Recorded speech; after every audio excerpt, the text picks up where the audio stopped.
In this video, we're going to walk through how to deploy your DevOps monitoring tooling with StackEngine, using Google cAdvisor as an example. Starting at the StackEngine dashboard, you can see a number of tabs and concepts on the left-hand navigation, including applications, components, containers, images, and hosts.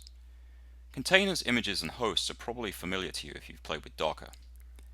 In StackEngine, components are essentially pointers or instructions on where to obtain images or resources, and an application can be created from one or more components. Multi-tiered or multi-service applications can be defined and run across one or more hosts leveraging these concepts. Let's start in components and click on that. You can see that there are a number of Docker components defined out of the box. If we click on the Registries tab at the top, we can see that a connection to the Docker Hub public registry is defined out of the box, and we've defined a number of components or pointers to Docker Hub images for you. In this case, we want to run Google cAdvisor on our host. Let's browse over to the Docker public hub and see if we can find out any information on it. cAdvisor. Looks like this is the standard Google version. And let's see if there's any more information here in terms of how to run this. So let's go over to GitHub. And if we scroll down here, looks like we've got some information on how to run cAdvisor as a container and the Docker run information. So let's set up this screen with StackEngine side by side. Now we have StackEngine and cAdvisor side by side. Let's start off by creating a component for cAdvisor within StackEngine, or a pointer to tell StackEngine where to obtain that image. So if we click on New Component, we're going to call this cAdvisor, and we need a full path to the repository, so that should be Google/cAdvisor, and we're going to leverage the latest tag here for the latest version and save that off. Great, so now we have our new component or pointer for StackEngine on where to obtain that image. Now let's create an application inside of StackEngine that leverages that new cAdvisor component. If we click on the Application tab, we're going to create a new application template here. We're going to call it our cAdvisor template.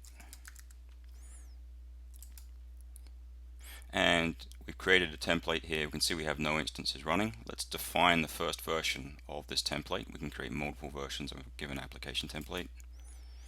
And here on the right hand side we can see the components from the previous section that we can drop and drag into our application. We're going to drop and drag just one component in here for cAdvisor. And here we can start to see where we map in some of the Docker run information. So for example, from the left hand side we can see that the host volumes are mapped to container volumes with certain read-write permissions. So if we just do a couple of these real quick, we have looks like a root partition on the host that we're going to add a volume here, put a root partition on the host which goes to root fs on the container, and that has a read-only permission. So I kind of jumped ahead here and filled out the other volumes from the left hand side here for the cAdvisor that's defined. One final thing to define here for our application template and how to run this image looks like the port information. So it simply looks like port 8080 on the host is mapped to port 8080 on the container.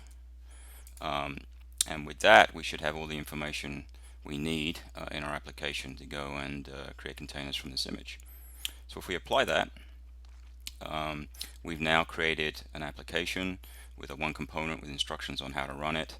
Actually, if we click on the advanced editor, you can actually see here that we create and able to leverage YAML for multi-container advanced applications when you get to that inside of StackEngine. So let's save off our application template here. Click Save, and you can see that we've created a version of our cAdvisor template application here. And what I'm going to do is I'm actually going to launch this application consisting of one component by clicking the launch button here. StackEngine does require us to have a tag given to an application template in order to launch an instance from it. So I'm going to put a latest tag, and I'm going to call this my cAdvisor instance, app instance. And I'm just going to deploy this to the default resource pool. You can create pools of hosts inside of StackEngine. At the moment I only have one host, which is inside the default pool. So I'm just going to deploy this container to my default host here and click launch. And now we can see we've created an application instance for this cAdvisor template application. I should, if I click on the task tab, start to see some tasks happening. Here we go. We can see that we're starting to spin up an instance. Actually looks like it's been completed already. Again, if we go back to the applications and look at our instance, we can see that we have one component. Looks like we have an instance running, our cAdvisor app instance, and we have one container here running cAdvisor. Now we can simply browse to the local host IP address of our host here and port 8080, and we can see that we're in cAdvisor here, and we get statistics on the host itself, as well as we can click through to the underlying containers, and we can see we actually have a few different containers running here. We actually have a WordPress application running, as well as the cAdvisor container itself, and get those stats, and we can get kind of just detailed information as well as just stats. So if we drive down here and get information on the driver status, and here you can see the images that are running. So we've got our cAdvisor, WordPress backed by a Maria database. Okay, well in this video we looked at how to very simply install your DevOps tooling using Google cAdvisor as an example, and we'll be exploring more in future videos.